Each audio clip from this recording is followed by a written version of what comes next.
जय श्री राधे। सुधाम वृंदावन हमारा परम सौभाग्य कि आज पूज्य महाराज जी का सानिध्य प्राप्त हुआ।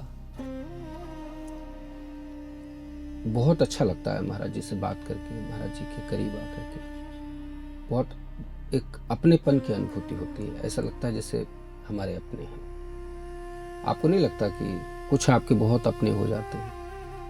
जीवन में कुछ लोग ही होते हैं जो आपके अपने होते हैं, बाकी तो इतना बड़ा संसार है। महाराज जी में आकर्षण है जैसे धाम में है।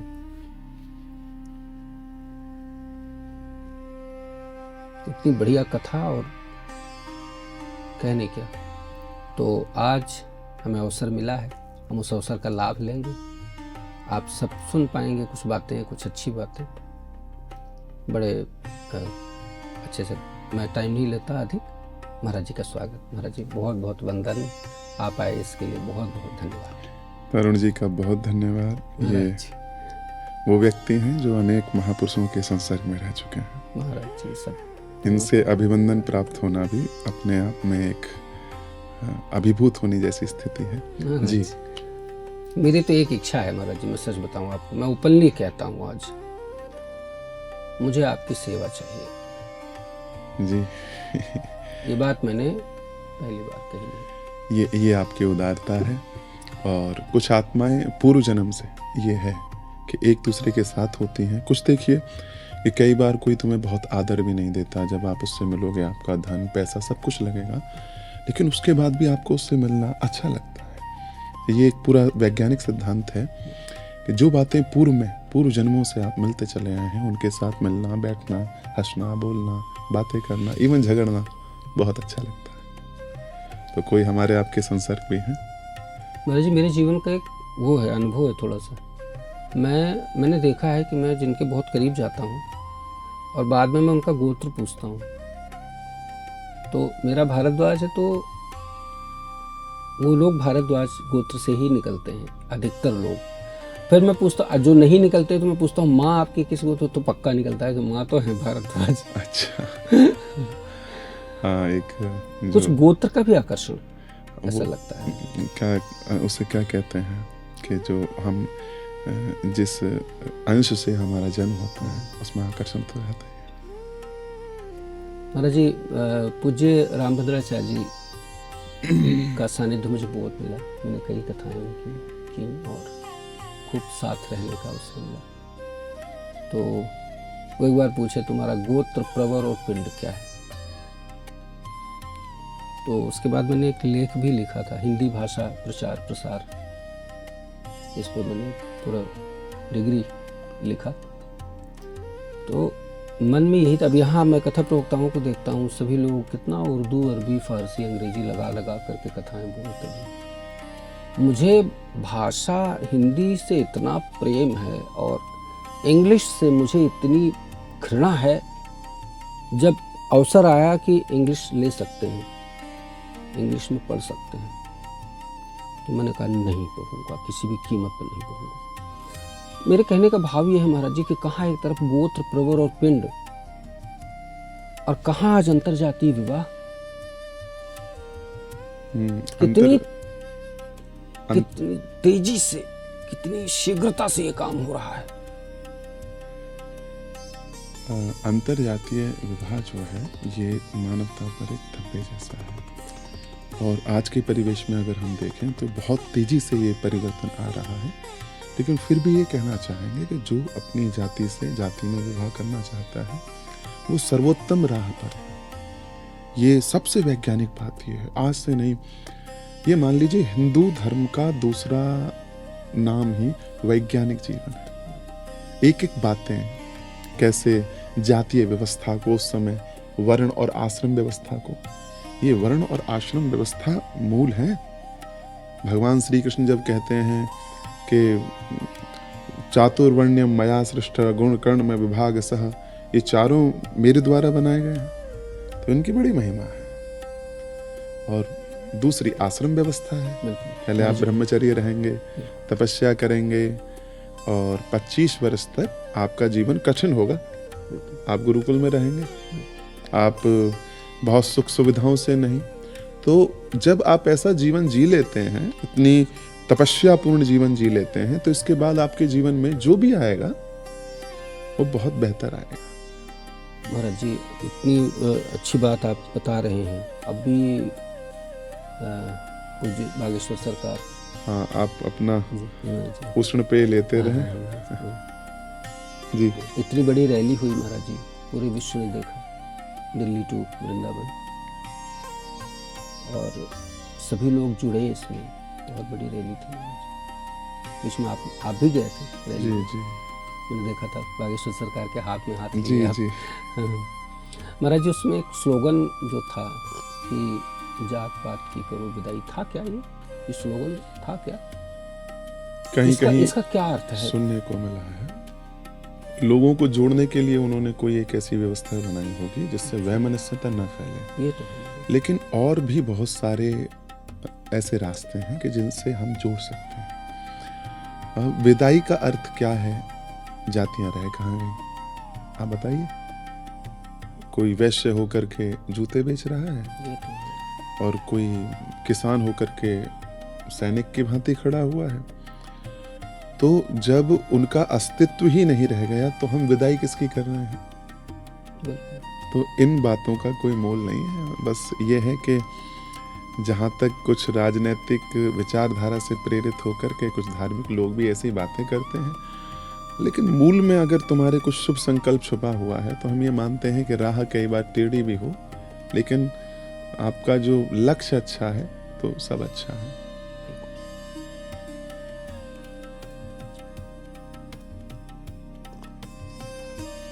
महाराज जी, ये मन में बार बार आता है। मैंने ये बात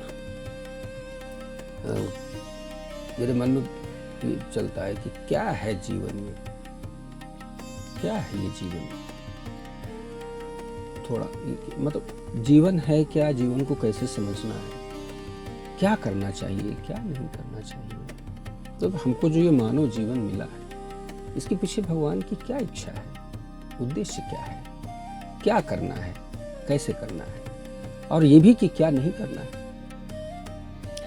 एक बात, मानव जीवन भगवान की सर्वोत्तम कृपा है। जब वो कृपा के सागर बन जाते हैं तब कबहु की कर करुणा नर देहि, तब ये मनुष्य देह हमें मिलता है। एक बात। दूसरी बात, मनुष्य देह प्राप्त होने के बाद भागवत में लिखा है जीवस्य तत्व जिज्ञासा। ये जीवन हमें इसलिए प्राप्त हुआ है कि हम उस परम तत्व की जिज्ञासा कर सकें। लेकिन परम तत्व तो गया काम से, अब हमारे पास क्या रह गया है? रोटी, कपड़ा और मकान आज मांगता हिंदुस्तान। कतिपय दशक पहले मानव मन में ये बातें डाल दी गई। ये तो सहज था, ये तो जीवन की बहुत प्राथमिक आवश्यकताएं थी, लेकिन प्राथमिक आवश्यकताएं लक्ष्य बन गई, जो कि नहीं होना चाहिए था। केंद्र में ईश्वर है और मानव जीवन का जो लक्ष्य है ये बताया गया ईश्वर की प्राप्ति। उन परम पिता परमात्मा की गोद में ये नदी जिस सागर से बिछड़ करके वर्षों से भ्रमण कर रही है, जाकर उसी सागर में फिर से मिल जाए, ये लक्ष्य था।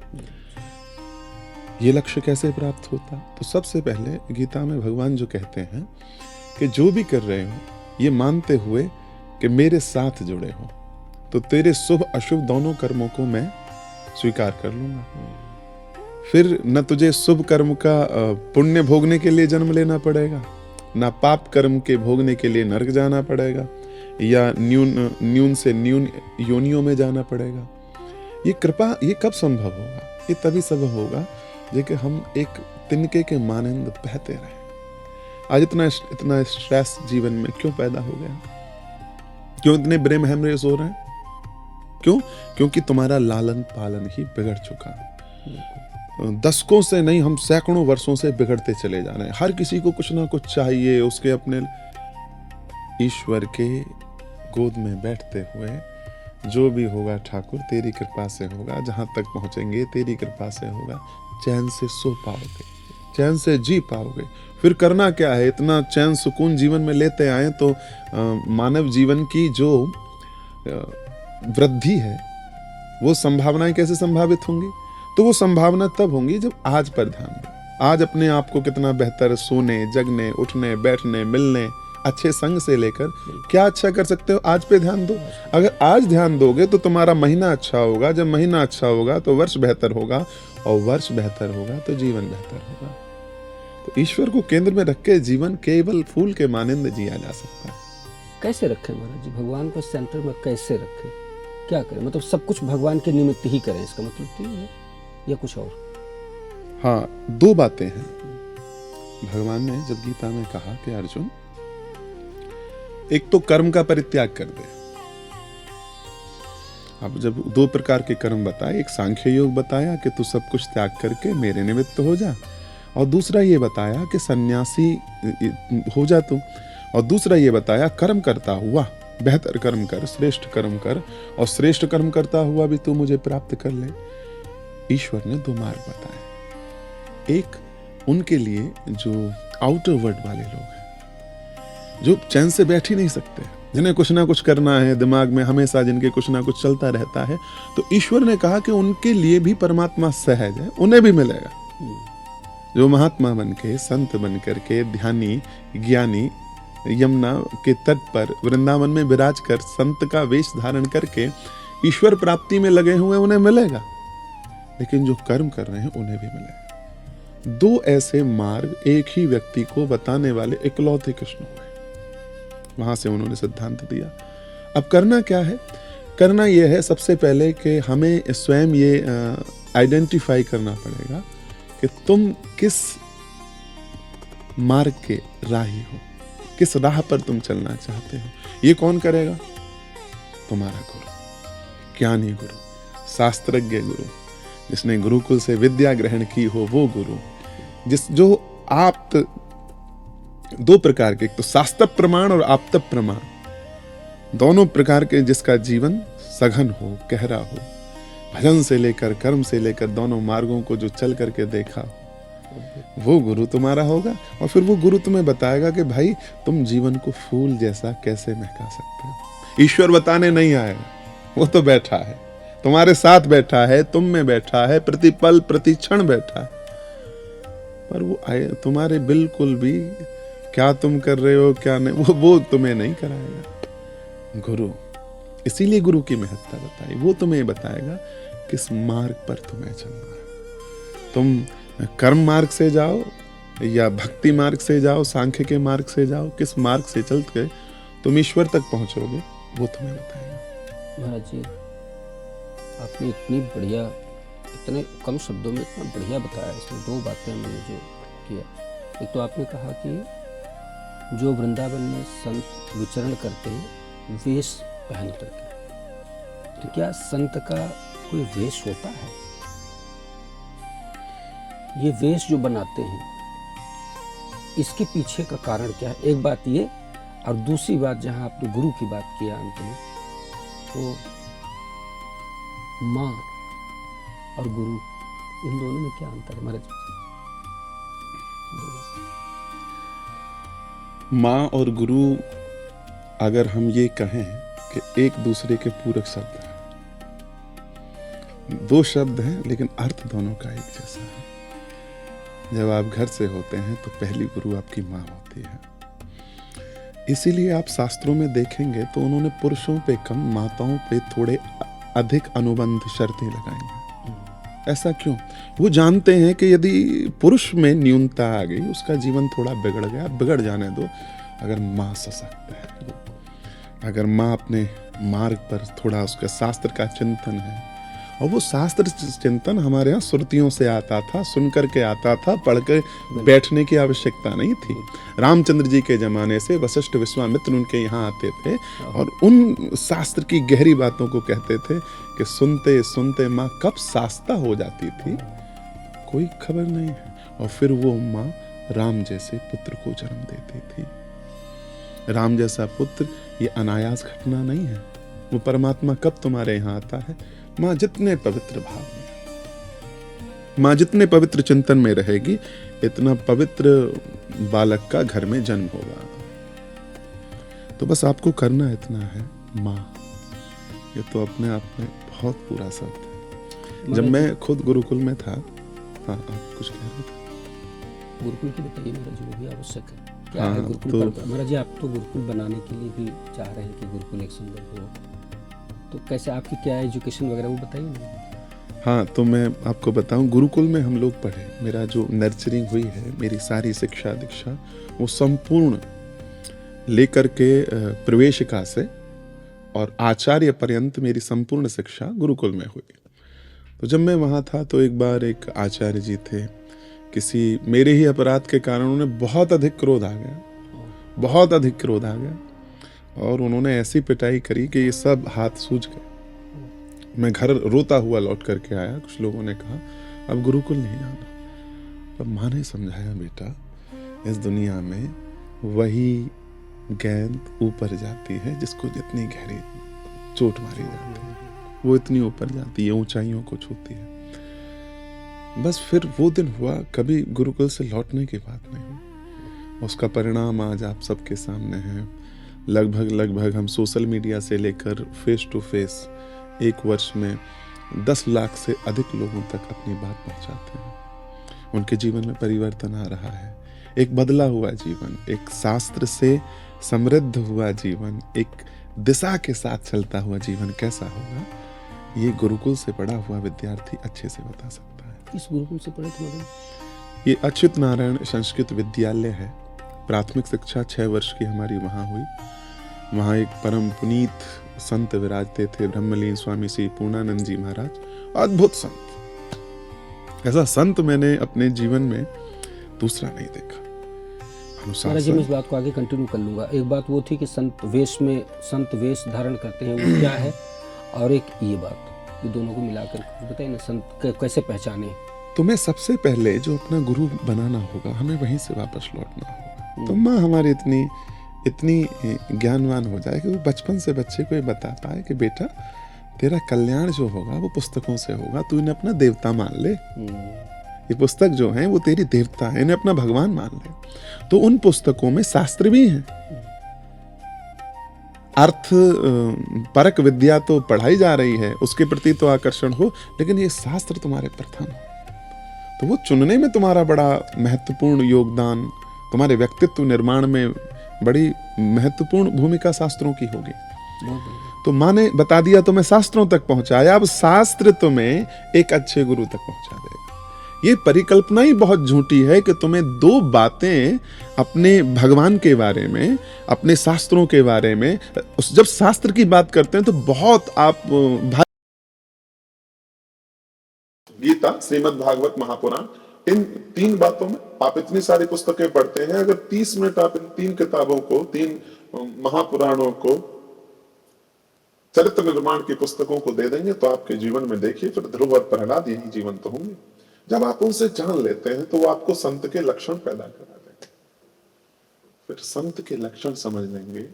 कलयुग आए, लोगों के जीवन में न्यूनता आई है, भरण पोषण करने के लिए भी आज वो लाल वस्त्र धारण कर रहे हैं, लेकिन उनका लक्ष्य क्या है वो तुम जाने। तो तुम्हारा लक्ष्य शुद्ध होना चाहिए। अगर तुम्हारा लक्ष्य शुद्ध है, किसी दिन असंत को भी तुमने अपनी तरफ से कोई श्रद्धा भेंट कर दी, तुम्हारा नुकसान नहीं होगा। लेकिन हाँ, जब अपना सर्वस्व आप एक काल नेमी जैसे संत को अर्पित कर देंगे तो तुम्हारे जीवन में गिरने की संभावना बन जाएगी। इसलिए वो नहीं होना चाहिए। वो तब नहीं होगा जब शास्त्र आपको बता देंगे। तो 3 बात क्लियर हुई, माँ विवेक्य बने, शास्त्र निष्ठा वाली बने, पुत्र बच्चे थोड़े शास्त्र निष्ठा रखें।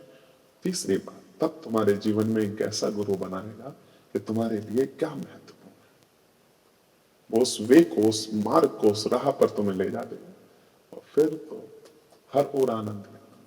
ऐसा जीवन अगर हम जिए शास्त्रीय पद्धति से, आचार्य मनीष समर्पित है, डेडिकेटेड, पूरा जीवन इस वैज्ञानिक पद्धति को कैसे लोगों तक पहुंचाया जाए इसके लिए हम समर्पित हैं। तिल तिल करते लोगों को मरते हुए देख रहे हैं, उनकी ऐसी वासनाएं जागृत हुई हैं कि कितना भी दुख पा रहे हैं परिवार, फिर भी मोहांधकार होकर के पड़े हुए हैं। क्या था तुम्हारा, तूने पूरा जीवन लगा करके करोड़, 2 करोड़, 6 करोड़, 10 करोड़ बनाए, और फिर वो तुम्हें रोटी तक नहीं दे, और तुम्हारी पाई पाई उनकी होगी। अरे क्यों ऐसा न्यूनतम स्तर का जीवन जीने के लिए मजबूर हो तो अपने व्यक्तित्व को पहचानो, वयम अमृतस्य पुत्रा। और कुछ ना हो तो बस एक छोटा सा अंश लेके वृंदावन चले आओ, दौड़े आओ, हमसे मिलो। 24 घंटे में से एक हिंदू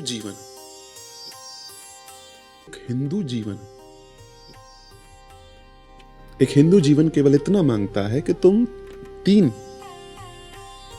30 मिनट 3 बातों के लिए दे दो। 10 मिनट अच्छे से गीता का पाठ करो, रामचरितमानस का पाठ करो, और रामचरितमानस के साथ साथ भागवत। जब रामचरितमानस पूर्ण हो जाए तो भागवत पढ़ो। 3 ग्रंथ तुम्हारे जीवन को बदल देंगे। ऐसा चमत्कार जीवन में होगा कि देखते के देखते आप लोग रह जाओगे। तो बस इन 3 बातों को मान करके एक सदगुरु को जीवन में आने दे और फिर आरंभ होने दे दिव्यता का, आरंभ होने दे इस मानव देह के धारण करने का कारण का। वरना तो आजकल के हालात कैसे हैं वो तो किसी से छिपे हैं नहीं। राम राम राम राम मत पूछिए। सबसे जो 4 संबंध होते हैं, माता पिता का संबंध, पति पत्नी का संबंध, भाई भाई का संबंध, लेकिन जो गिरावट आई है मत पूछिए। ये पत्नियां पति को पहले दुत्कारने तक सीमित थी, अब मारने लगी। हे राम राम राम, अखबार को आप देख लो, अब तो आदमी बहुत यूजुअली हो गया है, उसे लगने लगा है कि ये तो होता ही है। हर दिन ऐसी घटनाएं हो रही हैं। और अगर अभी हम नहीं जागे, हर स्तर पर हमारा जीवन गिर रहा है। घर में तुम्हारा जीवन गिर गया, पति पत्नी का विश्वास कमजोर हो गए, माता पिता के संबंधों में बेटे पिता के संबंध कमजोर हो गए। दूसरी ओर एक पूरा वर्ग है जो तुम्हें गिराने में लगा हुआ है, और तुम्हें लगता है कि ये राजनेता तुम्हारा संरक्षण कर पाएंगे, कभी सच्ची बात तुम्हारे लिए बता पाएंगे। राजनेता केवल एक ही बात जानता है कि कैसे राज करना है, कब तक राज करना है, अधिकतम उसके लिए जो सबसे बेहतर होगा वो करेगा। वो तुम्हारी बेहतरी के लिए कभी कार्य नहीं करेगा। इसलिए इस गुरु परंपरा को पुनः जीवित किया जाए, गुरुकुल परंपरा को जीवित किया जाए। सब संबंधों में जो माधुर्य है, जो सौहार्द है, उसको पुनः स्थापित किया जाए, और फिर ही एक भारत श्रेष्ठ भारत बने।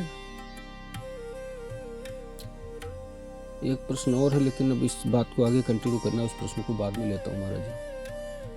नहीं, अब क्या आपने ये तो बताया कि क्या किया जाए, इसके साथ साथ जो इन पे जो गुजर रही है, जो इस समय जो बुजुर्गों के हालात हैं वो अच्छे नहीं है, तो उनके लिए आप क्या कहना चाह रहे हैं? तुम अपने सबसे अच्छे मित्र और शत्रु स्वयं ही हो सकते हो। ना तुम्हारा तुमसे बड़ा कोई शत्रु है, ना तुम्हारा तुमसे बड़ा कोई मित्र है। जब एक निश्चितता तुम्हारे जीवन में आ जाएगी तो जो निर्णय लोगे वो हर निर्णय अच्छा होगा। अनिश्चित मन से लिया गया प्रत्येक निर्णय गलत ही होगा। तो जब जान लो कि फंस गए हो तो करना क्या है, एक संबुद्ध महापुरुष के पास, एक ऐसे महापुरुष के संपर्क में, सानिध्य में आकर के अपने जीवन को समर्पित कर दो।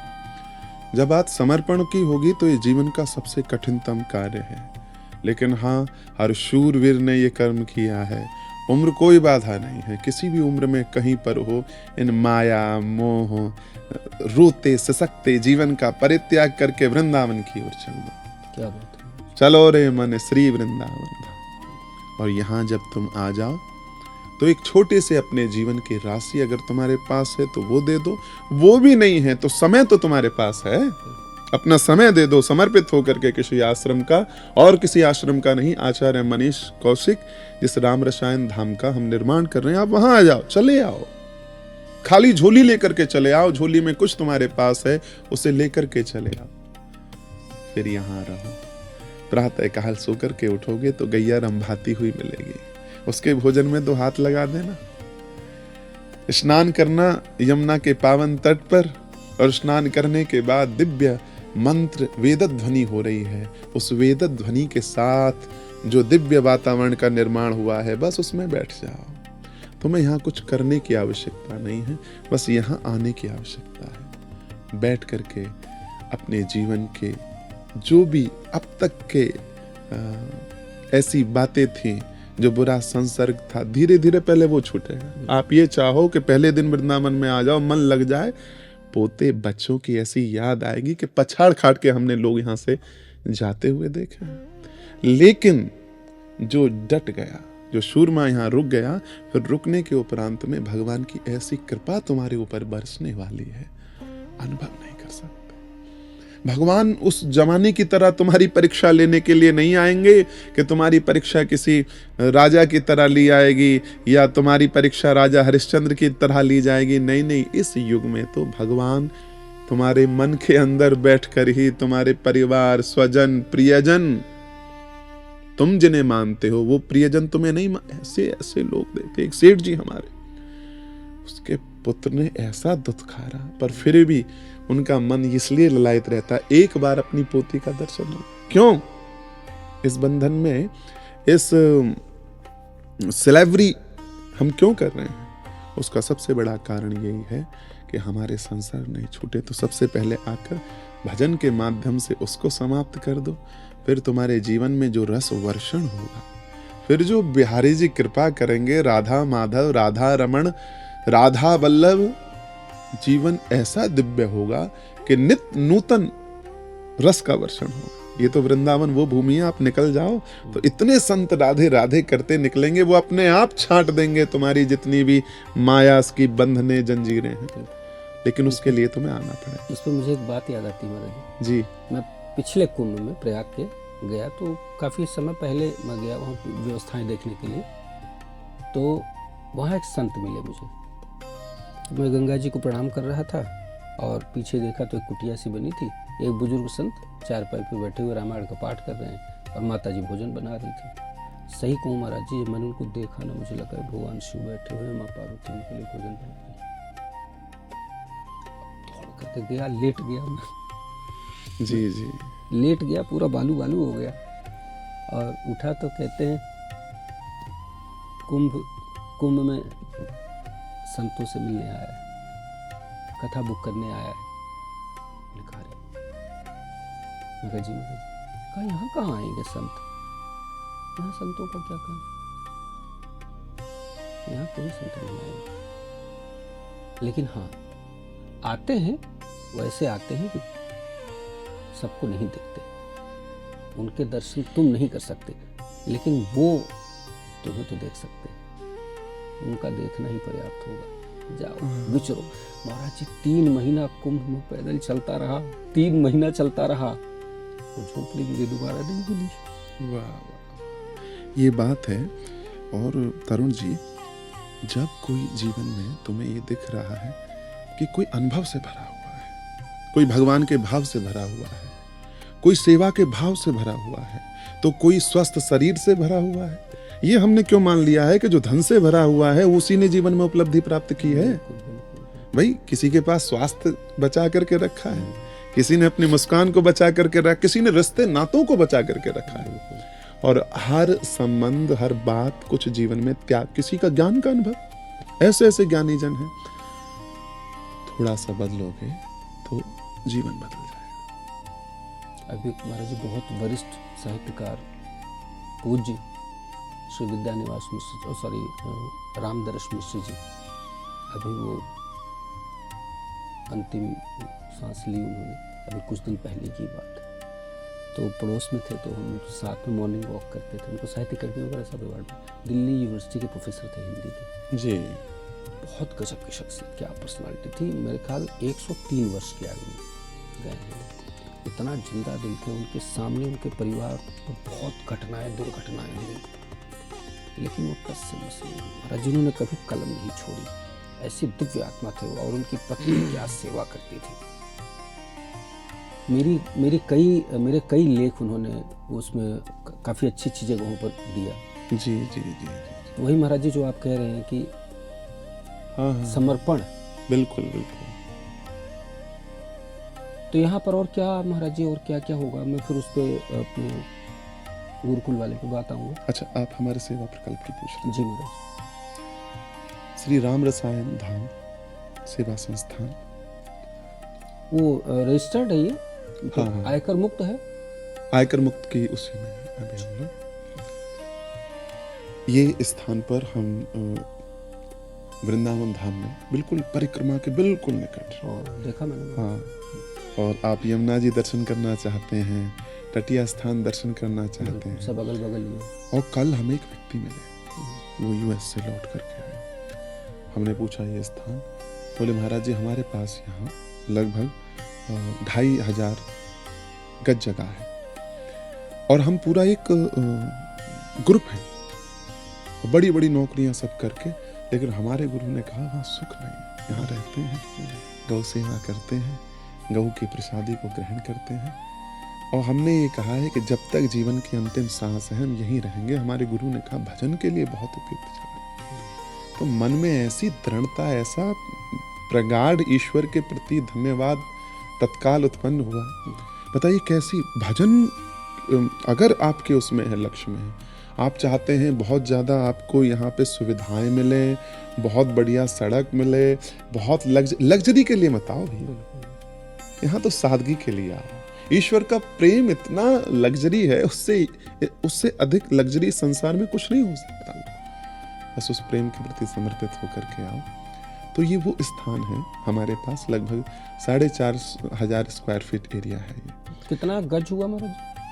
लगभग ये हमारे पास 550 गज एक जमीन है और एक और स्थान है, और भविष्य में हम इसको 60,000 स्क्वायर फीट एरिया तक बढ़ाना चाहते हैं। और वहाँ पर एक बढ़िया सी गौशाला होगी।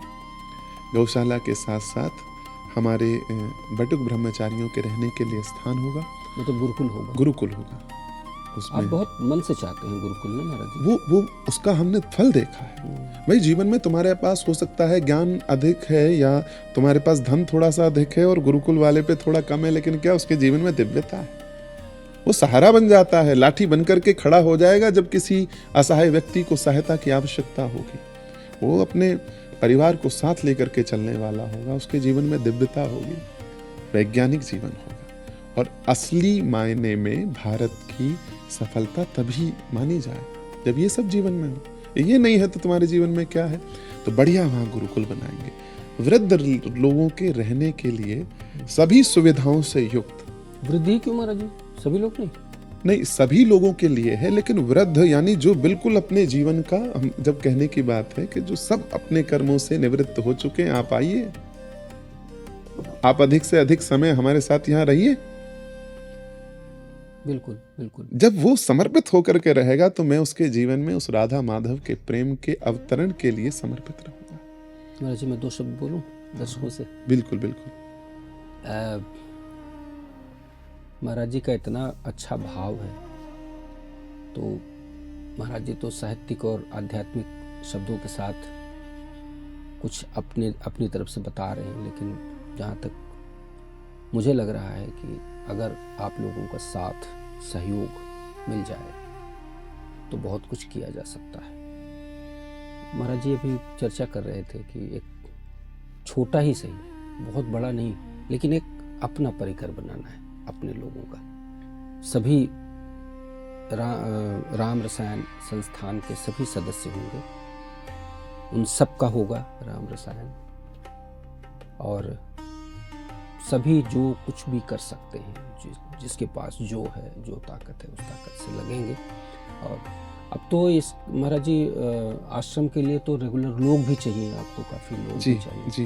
हाँ, तो आप यहाँ सेवा भी कर सकते हैं, जॉब भी कर सकते हैं। जिनको सैलरी लेनी हो सैलरी भी ले सकते हैं। हाँ बिल्कुल ले सकते हैं। हाँ? उनके लिए सारी व्यवस्था हम लोगों ने बना रखी है। बस तुम्हारे पास जो है, तुम्हारे पास धन है, आप धन से आ जाओ। तन नहीं है, बहुत से ऐसे लोग हैं वो डिसेबल हैं, शरीर से सेवा नहीं कर सकते, लेकिन मन ये है कि हम कुछ भेंट करना चाहते, आप आ जाओ, स्वागत है। आपके पास धन नहीं है, तन है, आप उसे लेकर के आ जाओ, सेवा में समर्पित हो जाओ। और तन धन दोनों भी नहीं है, मन ही आप समर्पित करना चाहते हैं, ये चाहें कि ये सेवा संकल्प आचार्य जी का है। मैंने संबंध बहुत बनाए जीवन में, जो एक बार जुड़ गया। आप एक स्थान पर 12 वर्ष से कथा कर रहे हैं। 12 वर्ष। कहाँ की ये कथा है महाराज जी? ये बुलंदशहर है एक हमारी बहुत प्यारी जगह, बहुत प्यारे लोग हैं। कौन लोग हैं? वो एक समाज ही है। अच्छा। सभी जाति के, सभी वर्ग के उसमें से लोग हैं, छोटे से लेकर विधायक तक, राजा तक, सब लोग जुड़े हुए हैं। बड़ा अच्छा आयोजन करता है। गामा 2 एक जगह ग्रेटर नोएडा में पड़ती है, वहाँ हमारी जगह है। सिहानी वाले हमारे त्यागी जी हैं जो संस्थान में भी हैं, बड़े बड़े समर्पित।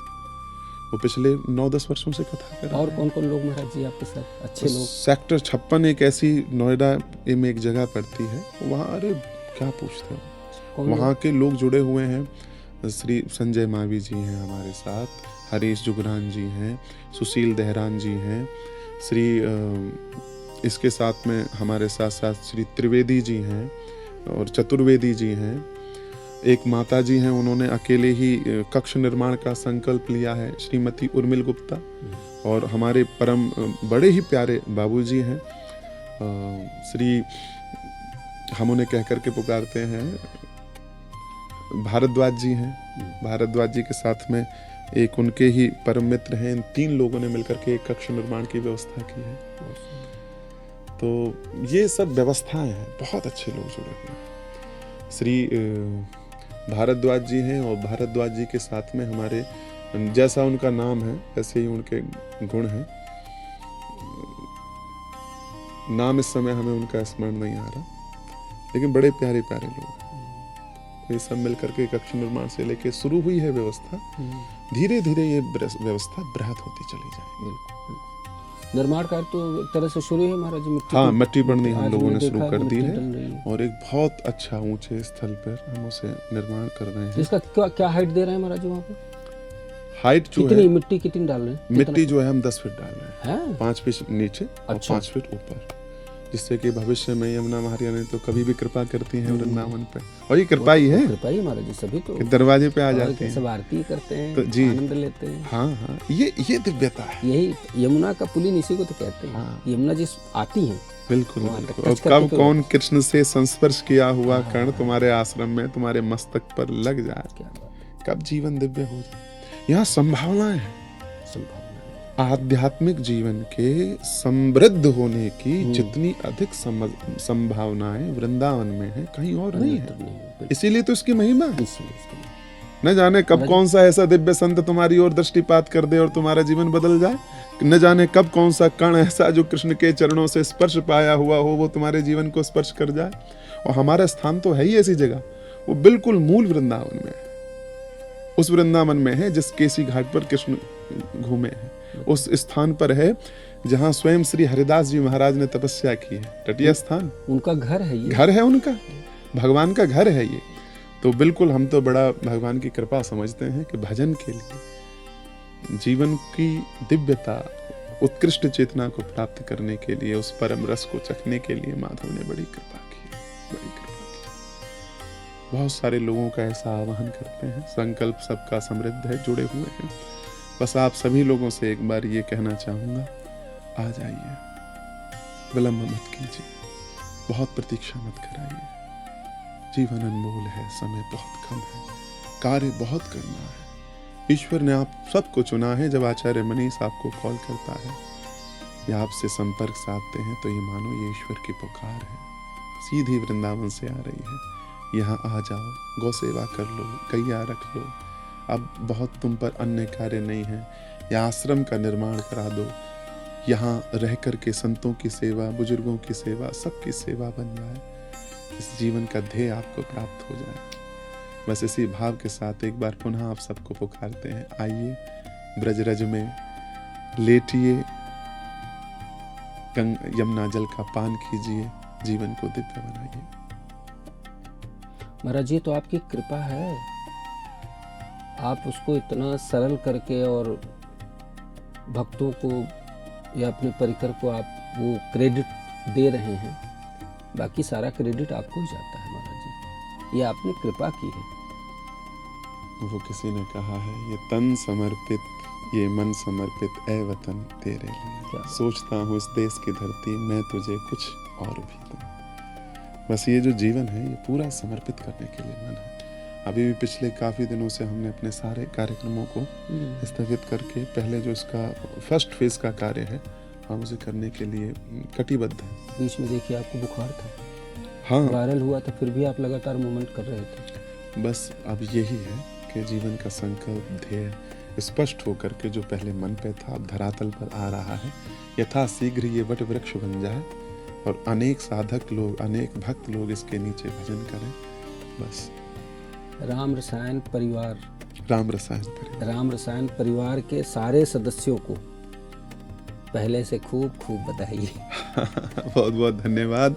आप भी बधाई दें, इसको सुने और सब लोगों दें तक बधाई, पहुंचाएं। सब बधाई का वीडियो बना बना करके आपको भेजें। जी जी जी जी, तभी बड़ा अच्छा लगेगा। हाँ। और अपने लोगों के साथ जुड़ने का तो यही है। बिल्कुल। तो हम आपसे कह रहे जितने लोग जुड़े हुए हैं, वो मेरा कोई पारिवारिक कार्यक्रम हो उसमें भी ऐसे प्रेम से लोग आते हैं, पधारते हैं, बड़ा अच्छा लगता है। लोग जानते हैं कि आचार्य मनीष जो है हंसता गाता नाचता हुआ जीवन देने के लिए प्रतिबद्ध है। अभी बिटिया के जन्मोत्सव पर आपने सत्यनारायण भगवान की कथा जी जी, इतने मन से सुनी, उसके फोटो वीडियोस। हाँ, उसमें आनंद आया। लगभग 200-250 परिवार हम लोगों के साथ में संध्या काल में बड़ा अच्छा उत्सव था, सब जुड़े। और मैं व्यक्तिगत तौर पर तो उस समय सब लोगों को धन्यवाद ज्ञापित नहीं कर पाया, लेकिन बड़ा आनंद आता है जब आप सब लोग पधारते हैं। प्रत्येक आयोजन में आप ऐसे ही पधारें, क्यों? और एक आचार्य, एक संत के अपने जीवन में जीवंत होने का अनुभव करें, कैसे हम जीवन को ऊंचाइयों की ओर, ये प्रत्येक कार्यक्रम आपको दुख से सुख की ओर ले जाने वाला होता है। महाराज जी, मैं ये जानता हूँ, जो मैंने आपको जितना देखा है, अभी तो कुछ समय ही हुआ है, इतने में मैंने एक चीज देखा है महाराज जी कि आप कहते नहीं, आप करके दिखाते हैं। ये मैंने बहुत कई बार देख लिया मैंने। आपका स्वभाव कहना नहीं है, आपका स्वभाव बिल्कुल कहना नहीं है। अब तो पता नहीं क्यों आप इतना कह भी रहे हैं, बाकी आपका स्वभाव कहना है नहीं, जहाँ तक मैंने समझा।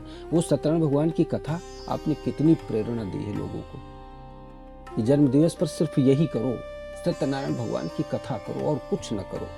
ये तो हमारा वहाँ अंतिम कार्यक्रम था, ये मानिए। अब जो भी भविष्य में कार्यक्रम होगा वो वृंदावन में होगा, श्री जी की कृपा से, श्री जी की भूमि पर, और राधा रानी का दिव्य रस का अनुभव होगा।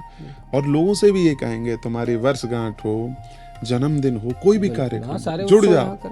जब तक आश्रम नहीं बना है तब तक आश्रम के लिए कोई एक आहुति लगा दो। हाँ, नहीं, सहयोग करना चाहिए सभी को, खुद करें, औरों को भी जोड़ें।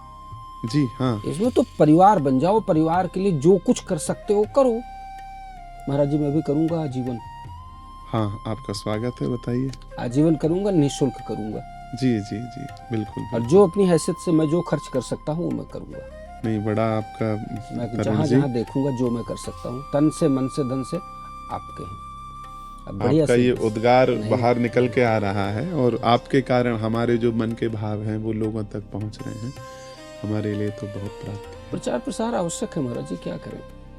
कुछ आपकी कथाएं चैनल पर आए, 2, 4, 5 कथाएं प्रयास करके, हर कथा चैनल पर दी जा सकती है, बिल्कुल मुश्किल नहीं है, बिल्कुल मुश्किल नहीं है। सब लोग सहयोग करेंगे, ऐसा नहीं है।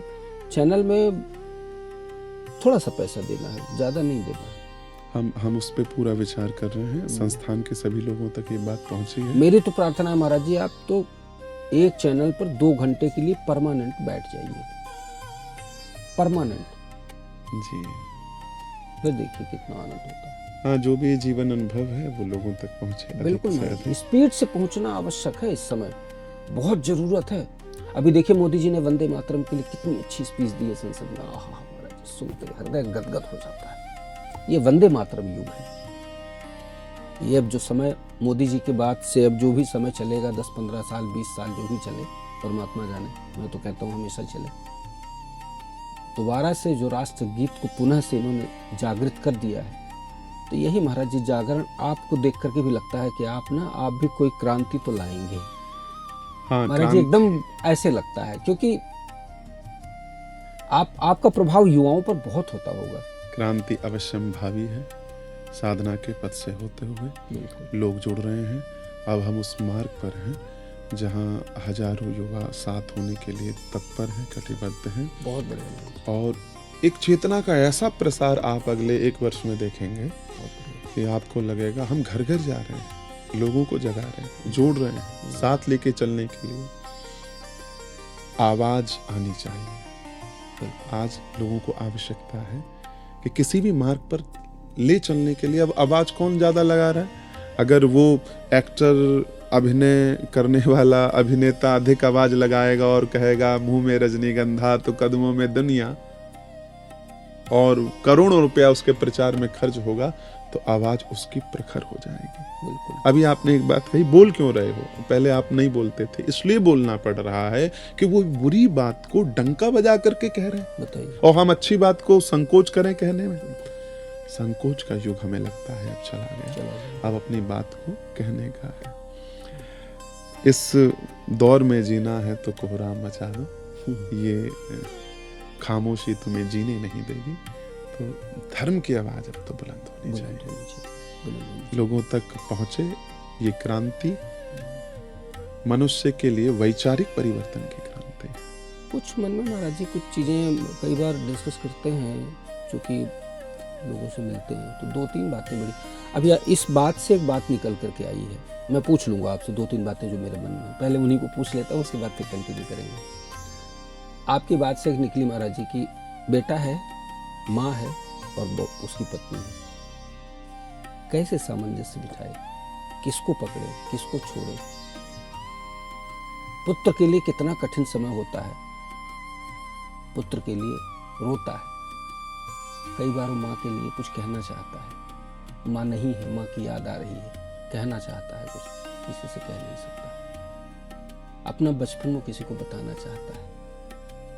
महाराज जी हमने जो गांव का जीवन जिया है, मैंने जिया है, वो गांव है ही नहीं महाराज जी, खत्म हो गया, वो डिस्ट्रॉय हो गया वो गांव, वो कच्चे घर, वो एक 10 दिन की बारिश की झड़ी, 10 दिन की महाराज जी रजाइयां निकल आती थी, आग जलाई जाती थी, सारे कपड़े गीले हो जाते थे, सूखे कपड़े नहीं होते थे, लकड़ियां खत्म हो जाती थी, उपलियां गीली हो जाती थी, तरुण जी कछुए निकल आते थे, क्या दृश्य था वो। मैं तो एक छोटा सा बताया ऐसे, वहां की खुशबू महाराज जी, फसलों की खुशबू, फलों की खुशबू, आम की खुशबू, और निश्चिंत जीवन, ओहो उसका तो एक निश्चिंतता थी। अब वो सब लोग कहाँ देख पाएंगे महाराज जी, कहाँ आज लोगों के पास साधन अधिक है, सुख कम हो गया महाराज जी। ऐसा लगता है, मुझे तो लगता है महाराज जी साधन ही लोगों के खत्म हो गए। आप देखिए, हम पहले एक गांव में रहते थे, हम तो यही कहते हैं हम उस गांव के हैं, वो गांव हमारा है। अब हम क्या कहते हैं, 513 फ्लैट नंबर मेरा है, 100 गज का, 200 गज का। पहले गांव होता था पूरा अपना, जितना पिता का सम्मान करते थे उतना ही पूरे गांव के बुजुर्गों का। व्यक्तिगत परिचय नहीं होता था, गांव का परिचय होता था। तब मानवता निकलती थी, 1000 लोगों को देखता था। अभी तो 1 या 2 बच्चे हैं अपने अपने कमरे में मोबाइल या किताबों में घिरे हुए, वो एक दूसरे से बात ही नहीं कर रहे। बुजुर्गों की आपने एक बात सुनी होगी, पहले हम लोग पूर्णिमा अमावस्या को गंगा स्नान के लिए जाते। बिल्कुल, उसका वैज्ञानिक चिंतन था। उसका चिंतन ये था कि कम से कम तुम बहुत मात्रा में न सही, लेकिन थोड़ी मात्रा में भी जब कभी गंगा जी जाओगे, यमुना जी जाओगे, 15 दिन में एक बार जाओगे, तो वहां जाने के बाद तुम्हें संतों का दर्शन होगा, परोपकार के जीवन का दर्शन होगा। महाराज जी इस बात पे बहुत अच्छी बात याद आई, अभी माघ मेला लग रहा है, लोग 1 महीने के लिए कल्पवास करते हैं, 12 वर्षों तक। कल्पवास की कितनी महिमा है महाराज जी, मेरी भी बड़ी इच्छा है कल्पवास करने की। हाँ, आपको शीघ्र ही हम लोग भी ऐसा अवसर प्रदान करेंगे कि आप वहाँ पर 1 माह के लिए, ये बहुत सुंदर वहाँ मेला लगता है, 14 जनवरी से आरंभ होकर के 13 फरवरी तक। ये पर डेट तो 3 जनवरी से भी आरंभ होता है, तो अमावस्या से भी आरंभ हो जाता है। 1 महीना जो ये कल्पवास है, इसकी महिमा स्वयं ब्रह्मा जी ने गाई है। देवता लोग अपने अपने स्थानों को छोड़ करके वहां आकर के रह जाते हैं। हमारे एक महाराज जी थे, स्वामी शिवलोकवासी श्री ब्रह्मलीन प्रबल जी महाराज, तो वो कहा करते थे कि 1 महीने तुम कहीं पूजा पाठ कर रहे हो, लेकिन वो सब देवता तो समूर्त रूप धारण करके यहाँ आ गए माघ मेला में। तो प्रयागराज का वो दिव्य दर्शन होता है, वहाँ की पवित्र, जहाँ पर विश्वामित्र भरद्वाज ऋषि जैसे ऋषि रहे हैं, वहाँ पर आप रहते हैं, अपने हाथों से भोजन तैयार करते हैं, संतों का दर्शन, मतलब जो कल्पना, आश्रम और वर्ण की व्यवस्था हमारे में गंगा की गई थी। यमुना सरस्वती के बीच का एक रेत का टापू जिसको दोआब कहते हैं, धधकता हुआ, जिसमें लगभग 6-8 महीने गंगा जी होती है। वो 3-4 महीने के लिए वो जगह खाली कर देते हैं कि 2 महीना तुम इसको मेरी सजा गोद लो। में आओ। 2 महीने 4 महीने के लिए खाली कर, 2 महीने इसको सजाओ, फिर 2 महीने के लिए यहाँ आओ, बस जाओ मेरी गोद में। ये गंगा जी की गोद है वो जगह।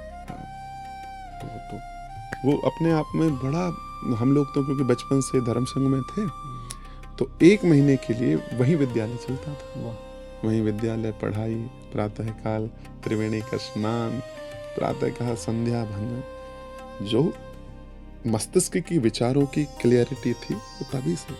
लेकिन महाराज जी कई चीजें ना वो हो गई, धराशायी हो गई। कई ऐसी चीज, अब जैसे माघ मेला याद आते ही ऊर्जा से भर जाते हैं, लेकिन जैसे ही गंगा जी याद आती हैं इतना दुख होता है महाराज जी, इतना दुख होता है। आज गायों की दुर्दशा और हमारी माँ गंगा और यमुना की दुर्दशा। अरे तरुण जी, आपको ये लगा कि ये ऐसा क्यों हुआ? आप सोचेंगे? हमसे ही हुआ महाराज जी, हमने ही किया। क्योंकि हम मनमाने तरीके से भक्ति, मनमाने तरीके से गंगा स्नान, सब मनमाने तरीके से कर रहे हैं। गंगा स्नान की विधि पता है क्या है? हम जब गंगा में स्नान करने के लिए जाएं तो हमारे शरीर का कोई मैल वहां ना लग जाए, गिर ना पड़े। तो क्या करो? बोले सबसे पहले स्नान करो, घर में स्नान करके शुद्ध होकर के वहां जाओ और यमुना जी में ऐसे प्रवेश करो कि वहां बहुत कोलाहल भी ना हो। बिल्कुल। स्नान करो और डुबकी लगाओ, सूर्य का दर्शन करो और पितरों को जल दो। तुम गंगा स्नान करने के लिए गए, यमुना स्नान करने के लिए जाने लगे तो पितर प्रसन्न होकर के खिलखिलाते हुए वहां उपस्थित हो जाते हैं। और तुम गए वहां स्नान किया, बढ़िया से भोजन घर से लेकर के गए, पूरी कचौड़ी खुद खाने लगे, पितरों का स्मरण मात्र भी नहीं है और फिर कहते हो घर में संतान नहीं हो रही। सब कुछ होने के बाद भी दुख है। क्यों है ये दुख? क्योंकि तुम विधिवत शास्त्रीय चर्या से स्नान करना नहीं जानते थे। तो जब हम आपसे बात करते हैं शास्त्र की, तो वो तुम्हारे जीवन पर एक अनुशासन बनाता है, तुम्हें मैन से मानव बनाता है, तुम्हें उच्छृंखल से अनुशासित बनाता है। और बिना अनुशासन के कितनी भी बड़ी नदी हो वो सागर तक नहीं पहुंच सकती। वो दोनों किनारे जो हैं अनुशासन ही तो है उस नदी का, जो उससे सागर से जाकर के मिलाते हैं। तुम्हें भी लक्ष्य की सिद्धि अनुशासन से होगी और वो अनुशासन तुम्हें शास्त्र देगा। और यदि शास्त्र के अनुशासन तुम्हारे जीवन में आ गया, तुम्हारा जीवन समृद्ध बनेगा, तुम्हारा परिवार समृद्ध बनेगा, राष्ट्र परम समृद्ध होगा। इसलिए जब लोग बात करते हैं देश को बदलने की, क्रांति लाने की, तो उन्हें अपने जीवन में शास्त्र का अनुशासन लाना होगा। अपने आप नदियां पवित्र होंगी। जब इतनी पवित्रता तुम्हारे जीवन में आ जाएगी, तुम थैली पटकोगे, खाना सड़ा गला घर का खाना ले जाकर के वहां पटकोगे। वो धूप बत्ती अगरबत्ती जो केमिकल युक्त हैं, धूप, वेदों में प्रावधान है धूप का, लेकिन इस धूप का नहीं है जो पूरी केमिकल से बनी हुई है। धूप में गूगल होती थी, लोबान होता था, कपूर मिश्रित करकण के वनस्पतियां होती थी। और वो जब तुम अपने घर में जलाते थे तो वो एक तरह से भस्म हो जाती थी। और उस भस्म का गंगा जल का जब मिश्रण होता था तो वो रसायन बन जाता था। तुमने रसायन बनाने की विधि को जहर बनाने की विधि बना दी। महाराज जी, राम रसायन ही नाम आपने क्यों रखा? गजब नाम महाराज जी, गजब नाम। रसायन आपका हर काम बिल्कुल यूनिक है, इसमें कोई दो राय नहीं। ये भगवान की कृपा है, वही विचार देते हैं। रसायन जो है प्योरेस्ट वे, सबसे पवित्र, जो अंत में किसी भी औषधि का वो रसायन के रूप में रह जाता है, तो वो रसायन अंतिम रूप है। इसी प्रकार ईश्वर के मार्ग पर चलने के बाद जो सबसे अंतिम बात तुम्हारे जीवन में होनी चाहिए वो राम रसायन है, वो भक्ति है, वो वृंदावन। अब आप बताइए, राम रसायन को इतने तीर्थ थे, बहुत सस्ती जगह भी वहां मिल रही थी, और जो हमारे साथ कटिबद्ध होकर के लोग खड़े हैं वो हर जगह खड़े थे। लेकिन हमने ये चुनाव किया कि वृंदावन में आना है, क्योंकि उस रसायन को देने के लिए जो सबसे पवित्र भूमि है वो वृंदावन है। वृंदावन में राम जी का रसायन राम रसायन जैसे शब्द कृष्ण रसायन के लिए नहीं है। एक बात और आपको बता दें। बिल्कुल। अच्छा। हाँ, राम रसायन के रूप में राम रसायन तुमरे पासा, सदा हनुमान रघुपत के दासा। तो कैसे ये बिल्कुल स्पष्ट इस शब्द से, इससे ऐसा यूनिक शब्द दूसरा हो नहीं सकता। हो ही नहीं सकता, बिल्कुल। तो इसलिए राम रसायन को भगवान कृष्ण के पास लेकर के आए हैं। और आप मान लीजिए चमत्कार होने वाला है लोगों के जीवन नो डाउट महाराज। मुझे लग रहा है आपका ना ये आपकी तपस्थली बनने जा रही है। तपस्थली तो ये ठाकुर जी की कृपा से उन्हीं की भूमि है। वो लेकिन जगह, हाँ, वो स्थल हमारी ऐसा है। कर्म भूमि ये जरूर मानी जाए। लोग यदि भविष्य में कभी चिंतन करें आचार्य मनीष के जीवन पर, तो उन्हें समझ में आना चाहिए कि भाई वृंदावन उनकी कर्म भूमि थी। और हम बड़े बड़े वक्ताओं के पास वो जीवन पद्धति पहुंचाने वाले हैं, क्योंकि गुरुकुल की पद्धति को जीवन जीने वाले मुट्ठी भर लोग हैं, वो खुद क्लियर नहीं है। बिल्कुल महाराज। महाराज जी, लोगों का ना वो दिनचर्या, खान पान, भोजन और जल, ये महाराज जी बहुत शुद्ध करने की आवश्यकता है। हमारे यहाँ कहा पूरा गया है, सिस्टम खराब कर लिया है लोगों ने महाराज जी। इस समय पूरा सिस्टम खराब है लोगों का। वो बर्बाद हो रहे हैं। क्यों इतनी विचार शून्यता आ रही है? हाँ। क्यों तुम समझ नहीं रहे कि एक पति ने तुम्हें अपना जीवन डेडिकेटेड कर दिया है, तुम उसके समर्पण को पहचानो। पति क्यों नहीं ये समझ रहा कि एक पत्नी सुबह से उठ करके रात्रि पर्यंत एक ही विचार में रहती है, घर मेरा कैसे अच्छे से हो जाए, मेरे बच्चे समृद्ध हो जाएं। पति पत्नी का सम्मान नहीं कर रहा, पत्नी पति का सम्मान नहीं कर रही, पुत्र पिता का सम्मान नहीं कर रहा। पिता वो अपने जज्बातों को लेकर के बैठा हुआ है कि हमने मानो पुत्र को जन्म दे दिया तो क्या कर दिया। ये विघटन क्यों आ रहा है? क्योंकि आचारहीन हम लोग होते जा रहे हैं। योग का पहला है अनुशासन से। अनुशासन जीवन में नहीं रहा, ये सब खान पान हमारा बिगड़ गया। सम्यक निद्रा, सम्यक आहार, हमारी नींद कमजोर होती जा रही है, हमारा भोजन बिगड़ चुका है। जो मन में आया वो खाया, जैसा मन में आया वो खाया, जो स्वाद लग गया। और आपको भगवान न करे किसी को कैंसर हो जाए तो उसकी जीभ और ये सारे अंग बाहर निकाल दिए जाते हैं, नली से भोजन पहुंचाना जाएगा। अब स्वाद कहाँ गया? तुम आमरस पी रहे हो, दूध पी रहे हो, कोई मतलब नहीं है, लेकिन हाँ तुम्हारा जो शरीर है वो उससे समृद्ध हो रहा है, शरीर आपका जो है वो उससे पुष्ट हो रहा है। तो स्वाद फिर कहाँ गया? तो ये स्वाद जब तक ये तो है जब तक हमारे मुख में रहता है, उसके लिए तुम अपने जीवन को गिरा रहे हो। वो जो भगवान ने कृपा करके तुम्हें जीवन दे दिया है, उस जीवन को नरक में ढकेलने जा रहे हो। थोड़ा सा अनुशासन, और ये तुम्हें तभी आ पाएगा जब तुम अच्छे लोगों के संग रहोगे। अगर किटी पार्टी, एक नई पार्टी बढ़ गई, पहले लोग सत्संग कीर्तन के प्रवाह होता, अब कहते हैं किटी पार्टी हो रही है, खाना पीना मौज मनाना, पूरा जीवन खाना पीना मौज मनाना। कब तक मौज मनाना? 60 के साथ मनाना चाहोगे, मना नहीं पाओगे, थिरकना चाहोगे, पैर तुम्हारे चलेंगे नहीं। अच्छा भोजन करना चाहोगे, लेकिन डॉक्टर कह देगा कि मीठा खाना नहीं है और चिकनाई खानी नहीं है, फिर क्या होगा? इससे पहले कि डॉक्टर तुम्हें अनुशासित करे, स्वयं अनुशासित हो जाओ। पूरी जिंदगी खाओ। हाँ, पूरी जीवन खाओ, नींद को बेहतर करो, जीवन को बेहतर करो, और जीवन के 30 वर्ष बढ़ा लो। बिल्कुल। ये सबसे बड़ा झूठ है कि लोगों ने कि आयु भी निर्धारित है। आयु निर्धारित नहीं है। क्यों? जो देश अनुशासित हैं खाने पीने में, उनका जीवन अपने आप दीर्घायु वाला हो रहा है। तुम्हारा न्यून क्यों हो रहा है? ह्रास क्यों हो रहा है? क्यों? इस गैस के चैम्बर में जीने के लिए आप चले जाओ एनसीआर में, हालत खराब है। क्या कमाया तुमने? आप बिल्डिंग बनाई, 100 करोड़ रुपया बनाया, बच्चों को दिया, सांस कहाँ जाकर लोगे?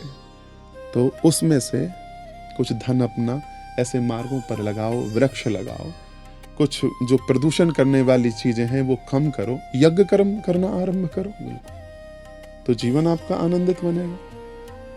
तो पुनः हमें लौट कर तो वेद मार्ग की ओर, शास्त्र मार्ग की ओर जाना होगा। महाराज जी, एक बात सही निकल के आई, गृह लक्ष्मी बनाम नौकरी।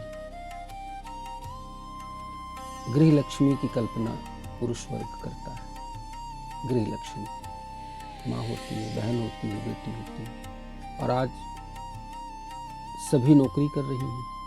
तो कहाँ गृह लक्ष्मी और कहाँ ये नौकरी कर रही महिलाएं, स्त्री?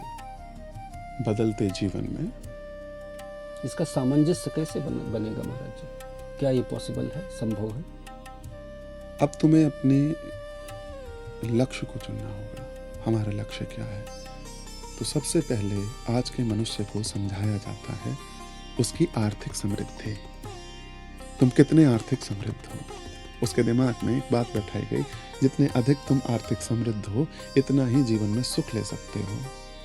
लेकिन साधन होना और सुख होना दोनों अलग अलग बात है। एक बात मैं आपसे कहूंगा कि सही आदमी जो अंदर से सही है वो हर काम को सही करेगा, जो अंदर से गलत है वो हर कार्य को गलत ही करेगा। अगर तुम अंदर से सही हो तो तुम्हारा घर के बाहर जाना, नौकरी करना भी सही हो जाएगा, और तुम अंदर से सही नहीं हो तो तुम्हारा हर काम गलत होगा। तो सबसे पहले फिर वहीं लेकर के जाना पड़ेगा। अगर उसका मार्ग सही है तो वो सुनीता विलियम्स होगी, तो वो पीटी उषा बनेगी, तो वो राष्ट्र को दिशा दशा देने वाली महिला बनेगी, सुषमा स्वराज बनेगी, सुषमा स्वराज बनेगी, तब वो किसी साध्वी प्रज्ञा के रूप में बनेगी, हाँ, साध्वी ऋतंभरा जी, साध्वी ऋतंभरा बनेगी। तो यदि हम अंदर से सही हैं तो किसी भी महाराज जी महसूस कीजिए, साध्वी ऋतंभरा जी माँ ने वो समय, जिस समय में लोग अपना कैरियर बनाते हैं, उस समय में वहाँ गरज रही थी, उन्हें डर नहीं लगा। उसका परिणाम आज देखिए, उनका प्रकल्प आज भारत के भारत माता के रूप में उन्हें देखा जाता है। अद्भुत। माँ शारदा हुई और मेरी अपनी बिटिया है, तो मैं उसे चाहता हूँ कि पूरी उड़ान भरने का अवसर उसे मिले, वो जहाँ तक उड़ सके वहाँ तक उड़े। पुरुष के अनुशासन जब शास्त्र में कहा है तो उसकी बहुत मर्यादा है। राम जैसा व्यक्तित्व ही सीता जी को संभाल सकता है। तुम खुद तो राम हो नहीं और अपनी पत्नी से ये अपेक्षा करते हो, अभिलाषा तुम्हारे मन में है कि वो तुम्हारे लिए सीता बनेगी। बहुत बड़ा जीवन का भ्रम है, त्याग दो इसे, कभी नहीं होगा। महाराज जी अभी तो चलिए बहुत लंबी चर्चा हो जाएगी वो तो। महाराज जी और क्या मन में था? गुरु में मैं अभी भी अटका हुआ हूँ। अच्छा, तो क्या ये जो गुरु दीक्षा है ये आवश्यक है महाराज जी? गुरु दीक्षा लेना, ये कैसे गुरु तक कैसे पहुँचे, और क्या आप भी गुरु दीक्षा देते हैं?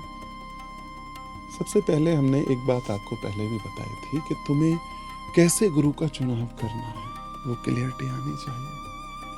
पहले समय में ये बड़ा कठिन था, लेकिन आज जो ये भौतिक उपकरण हम लोगों के पास पहुंचे हैं, इनके माध्यम से अच्छे लोगों को सुन के, वो स्वामी धर्म सम्राट स्वामी करपात्री जी महाराज, यूनिक ऐसा संत पिछले 2000 वर्षों में आद्य गुरु शंकराचार्य भगवान के सामने हमारे लिए अभी इस दशक में हमें प्राप्त हुआ, 20वीं शताब्दी में।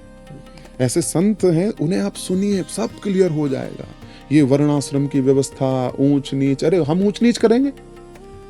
जिसने ये कहा है कि गधे से लेकर कुत्ते तक हम उसमें भगवान का दर्शन करते हैं और हम किसी जाति को नीचा दिखाने का कार्य हमारा शास्त्र, हमारी मनुस्मृति करेगी?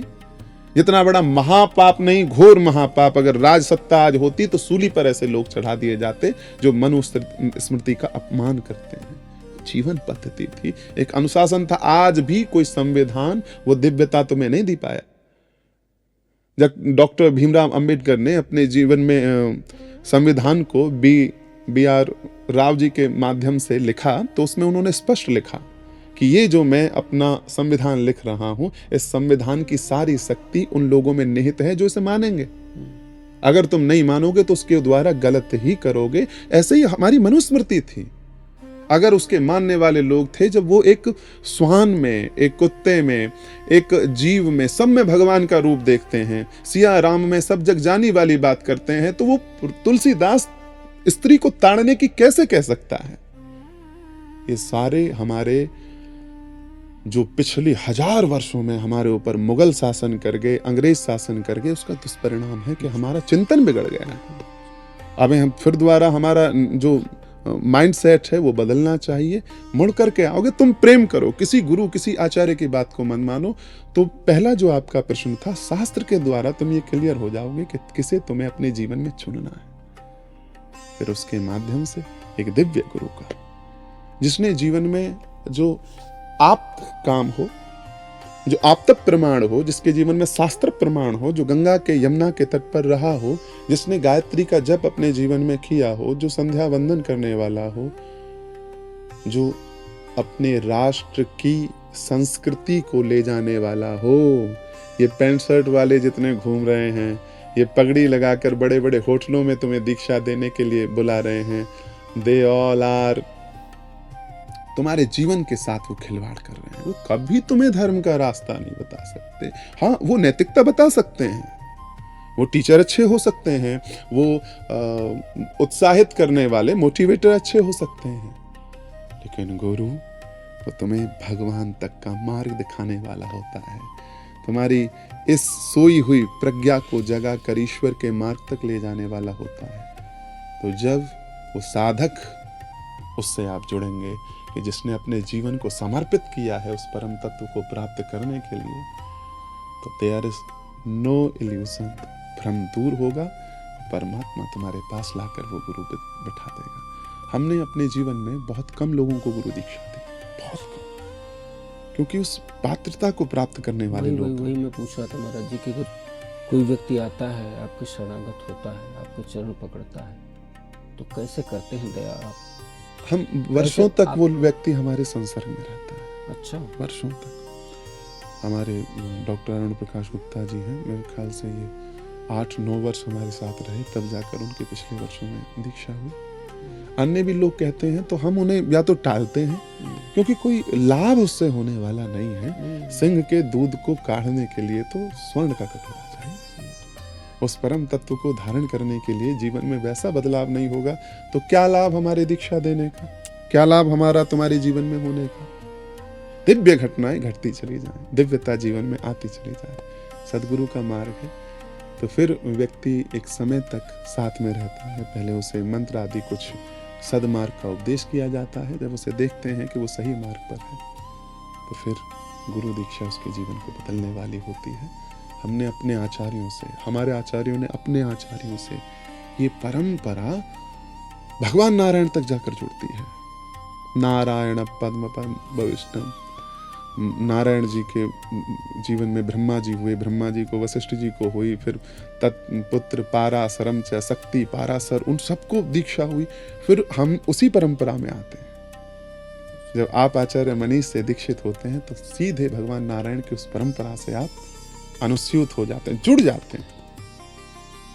हम जैसा स्वयं अनुभव करते हैं कि हमारे जीवन का कल्याण बिल्कुल स्पष्ट है, वैसे ही उनके जीवन का भी कल्याण स्पष्ट मार्ग दिखाई देता है।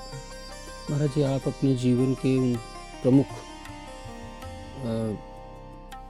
शख्सियत लोगों का नाम बताइए ना महाराज जी, कौन कौन थे जिन्होंने आपके हृदय को टच किया? मेरे जीवन में वो आध्यात्मिक परिवर्तन हो या मेरे व्यक्तित्व का परिवर्तन हो, उसको बदलने में अनेक लोग आए। उसमें से कुछ ऐसे हैं कि जो मेरे गुरु हैं और कुछ ऐसे भी हैं जो मेरे शिष्य हैं। उनका भी योगदान, समर्पण। और जब कोई कहता है कि एक तरफ की धारा से ही मैं परिवर्तित होता हूं, तो वो आधी अधूरी बात, सिक्के का एक पहलू देख रहा है। कई बार तुम्हारा शिष्य भी अपने जीवन से तुम्हारे जीवन को बदल सकता है या तुम्हारे विश्वास को गहरा कर सकता है, तुम्हारे जीवन के भक्ति विश्वास को दृढ़ता प्रदान कर सकता है। सबसे पहले हमारे जीवन में जो सबसे नजदीक मेरे रहे हैं वो ब्रह्मलीन स्वामी श्री पूर्णानंद जी महाराज, गंगा के तट पर रहते थे। महाराज जी बाहर स्नान करके जब अपने भजन पर बैठे हैं तो आपको घड़ी देखने की आवश्यकता नहीं है, आप समझ जाओ 4 बज गए। प्रातः काल ब्रह्म मुहूर्त उत्थाप्य। और वो महात्मा बहुत पढ़े लिखे नहीं थे, बहुत पढ़े लिखे नहीं थे, बहुत ख्याल, बस हिंदी पढ़ना जानते थे अपने जमाने में। और गीता का पाठ प्रातः 4 बजे से 8 बजे तक महाराज जी साधना किया करते। उसके बाद देव दर्शन किया करते।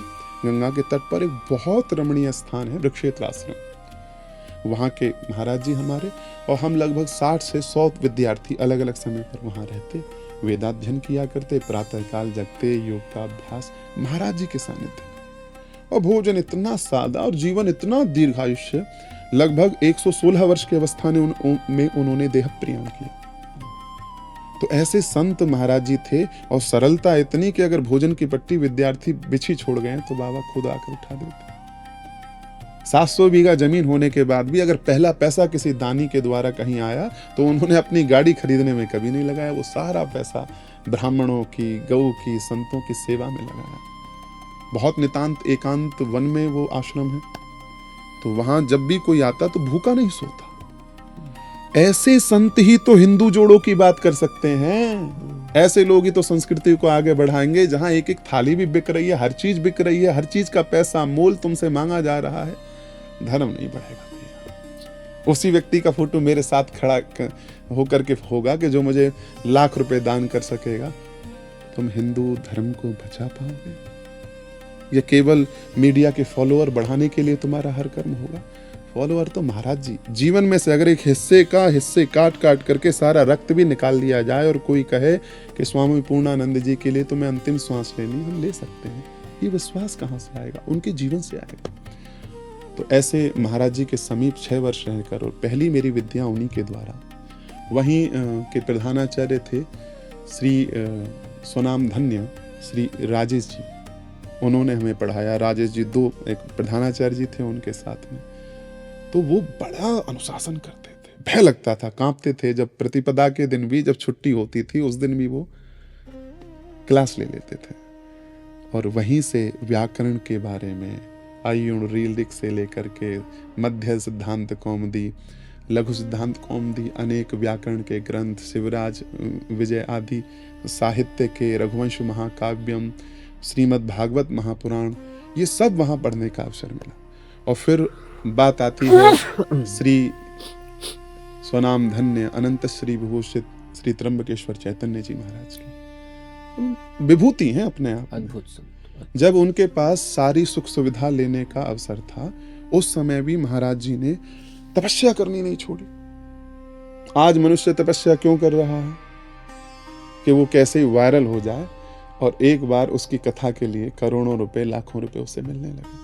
लेकिन जब उनके चरणों में लेकर के लोग धन बैठे हुए थे, उन्होंने ये चुनाव किया कि मुझे नर्मदा की परिक्रमा करनी है। साधारण नहीं है, अद्भुत। 5-5 महीने वहां पर व्यतीत करना, सूलपाणी जैसे स्थान से जब आप निकलोगे तो महाराज रक्त रंजित चरण हो जाते हैं। और एक बार नहीं, 2-2 बार आपने नर्मदा परिक्रमा की। तो महाराज श्री का मेरे जीवन में बड़ा अद्वितीय स्थान है। इस समय महाराज जी नकुड़ एक स्थान होता है, वहां पर यज्ञ किया है उन्होंने, 100 कुंडीय, और बहुत सारे प्रकल्प उनके चल रहे हैं महाराज जी। इस समय शायद बंबई कहीं पर है, कुछ दिनों में वापस लौट करके आएंगे। तो महाराज जी का मेरे जीवन में बड़ा अद्भुत स्थान रहा है। और भी बहुत सारे संत हैं। मेरी स्वयं की दादी, मेरी माँ, तो वो हमसे कहा करते थे, मतलब भगवान में रुचि ऐसी बचपन से नहीं होती थी क्योंकि बचपना था, लेकिन 3 वर्ष से वो कहते 1 रुपया मिलेगा राम राम जप। तो 1 रुपया लेने के लिए राम राम जपते थे, लेकिन फिर वो राम कब जीवन का रसायन बन गया, कब जीवन को बदलने वाला बन गया, ये पता नहीं रहता। अभिभूत हैं इन सभी के सहयोग से, जो मेरी माँ, मेरी दादी माँ ने मेरी बड़ी तपस्या की। हाँ, बड़ा नितांत। ये तो मान ही लीजिए कि हम लोग जिस वर्ग से आते हैं वहाँ काफी समस्याएं थी। पढ़ने के लिए कॉपी नहीं होती थी, तो जो कुछ अच्छे रईस लोग होते थे उनसे अगर बच गई तो माँ उनकी बची हुई जो कॉपी होती थी उसको फाड़ के 5-7 कॉपी इकट्ठी करके एक जगह सिल लेती, और फिर उसी में एक में गणित पढ़ते, एक में संस्कृत पढ़ते, एक में हिंदी पढ़ते। तो ये वो लोग हैं कि जिनका वाणी से इनकी महिमा नहीं कही जा सकती। माँ है? हाँ, माँ है और स्वस्थ है, लेकिन प्रकल्पों के कारण और बहुत सारी व्यवस्थाओं के कारण बहुत घर से तो काफी समय हो जाता है। अब दीपावली पर हम लोग वहाँ थे, तब से आप देख लीजिए। पिताजी? हाँ, अपने